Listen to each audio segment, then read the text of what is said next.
Let's make pizza in air fryer. To start with, we need to make pizza tomato sauce. Heat tomatoes and red chilies in oven for 5 minutes. After it cools down, chop it in the chopper and set aside.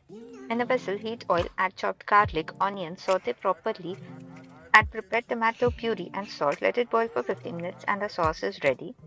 By the time let's prepare the dough, we have taken wheat flour, salt, baking soda, baking powder, oregano, curd, and knead the dough properly. Let it rest for 2 hours with wet cloth. The dough is fermented, make equal parts out of it and roll it with a rolling pin. You can give required shape. We have taken square shape, oil brush it and give dots with fork spoon. Keep in air fryer for 2 minutes and our base is completely ready.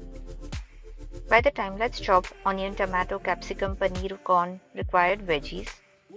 Spread butter and prepare tomato sauce on the base, add all the veggies and cheese. We have used 1 cheese cube and some mozzarella cheese for each pizza. Bake it in air fryer on 180 degrees for 12 minutes.